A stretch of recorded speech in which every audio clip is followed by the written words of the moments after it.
అధ్యక్ష గౌరవ సభ్యులు 2019 నుంచి 24 వరకు చంద్రబాబు నాయుడు గారు పారిపోయారని మీరు అంటున్నారు అధ్యక్ష. మీరు నాకు తెలిసినంత మీరు ఎమ్మెల్యే కాదనుకుంటప్పుడు చంద్రబాబు నాయుడు గారు హౌస్కి వచ్చారు, శాసనసభ సాక్షిగా నా తల్లిని అవమానించారు అధ్యక్ష. అది గుర్తుపెట్టుకోండి. మీరు గౌరవ సభతో వస్తున్నారు, మా తల్లిని అవమానించారు. ఈ రోజు మీరు కావాలని పోస్టులు కూడా అట్టని పెడుతున్నారు. మా తల్లిని అవమానించారు ఆ రోజు, మీకు గుర్తురాదా? ఎక్కడ అవమానించలేదు సార్, ఎక్కడ అవమానించలేదు. మీరు ఎట్లా మాట్లాడారో, మీరు ఉన్నారా హౌస్ లో? మీరు ఉన్నారా హౌస్ లో? మీరు ఉన్నారా హౌస్ లో? ఆ రోజు కూర్చోండి. మా తల్లిని అవమానించారు అక్కడ. ఉన్నారా హౌస్ లో? షర్మిల గారిని అవమానిస్తారు, విజయలక్ష్మి గారిని అవమానిస్తారు, మా తల్లిని అవమానిస్తారా? ఏం గుర్తురాదా మీకు? అదే ఒక్క నిమిషం నేను కూడా మాట్లాడచ్చు, గుర్తుపెట్టుకోండి. ఒక్క నిమిషం నేను కూడా మాట్లాడండి. ఏనాడు మేము మాట్లాడలేదు. కూర్చోండి. ఏనాడు జగన్మోహన్ రెడ్డి గారి కుటుంబం గురించి మేము ఏనాడు మాట్లాడాల? నేను ఏనాడు మాట్లాడాల? మా సభ్యులు ఏనాడు మాట్లాడాల? కూర్చోండి. శాసనసభ సాక్షిగా మా తల్లిని అవమానిస్తే కూర్చోమంటారా? కూర్చోమంటారా? 22 వరకు చంద్రబాబు నాయుడు గారు ప్రతిరోజు హౌస్కి వచ్చాడు, ప్రతిరోజు హౌస్ నిలబడ్డాడు, సింగిల్ గా నిలబడ్డాడు, సింహంగా గుర్తుపెట్టు, సింగిల్ గా నిలబడ్డాడు, పోరాడాడు. ఆ రోజు మా తల్లి అవమానించారు కనుకనే బాధ తట్టుకోలేక సభ బైకాట్ చేసి బయటకు వెళ్ళారు. కానీ ఎమ్మెల్యేలు ఉన్నారు ఇక్కడ, నిమ్మల రామారెడ్డి గారు వెళ్ళారు, స్వామి గారు ఉన్నారు, ఇతర గొట్టపాటి రవి గారు వెళ్ళారు. అది మాకున్న చిత్తశుద్ధి అండి. ఈరోజు మీ ఎమ్మెల్యేలు ఎందుకు రావట్లేదు అని అడుగుతున్నా. 10 మంది జగన్మోహన్ రెడ్డి గారు కాకుండా 10 మంది ఉన్నారు, రాలేదు. మా తల్లిని అవమానిస్తే ఏదో కూర్చోమంటారు? ఇంకా మాట్లాడతాం మేము మనుషులు కాదా? సొంత తల్లి అవమానించారు సార్ ఆ రోజు. మాడుకున్న కూర్చోమంటారు? అయితే తెలియకుండా ఏదంటే అది మాడితే ఎట్లా అధ్యక్ష? ఎందుకు ఆ రోజు బైకాట్ చేస్తారో మాకు తెలుసు. నేను అక్కడనే కూర్చోండి. ప్లీజ్ ఎల్ఓపి గారు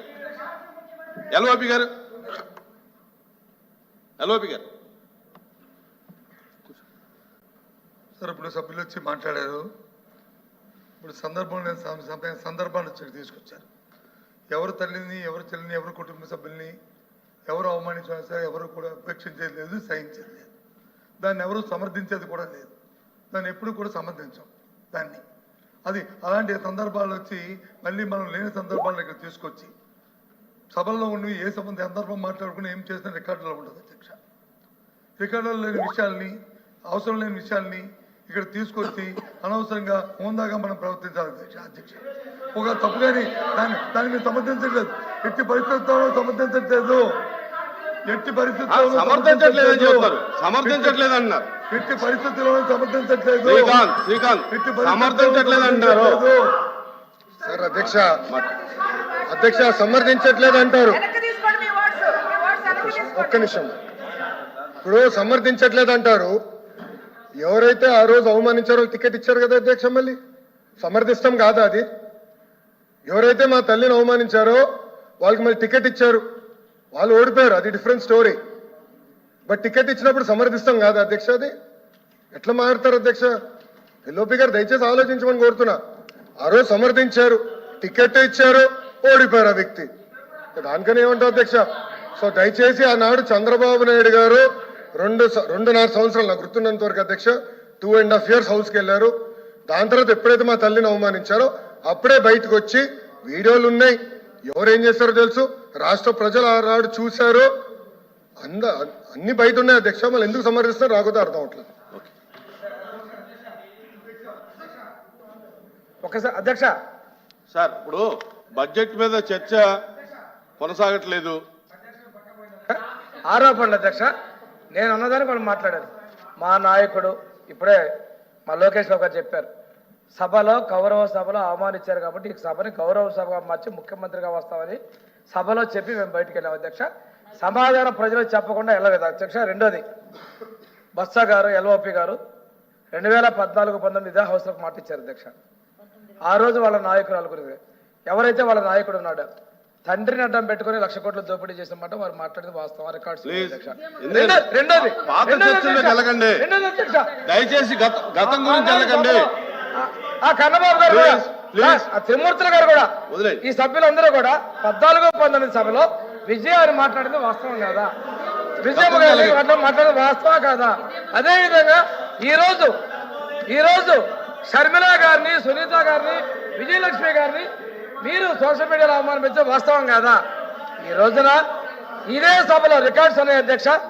మేము ఎవరైతే మహిళలను కించపరిచారో ఆ సభ గురించి మాట్లాడాం, కానీ ఈ రోజు మీరు ఎందుకు సభకు రాలేదు? Please, please. మీ నాయకుడు ఎందుకు సభకు రాలేదు? నేను ప్లీజ్ అడుగుతున్నా. కూర్చోండి ప్లీజ్ కూర్చోండి కూర్చోండి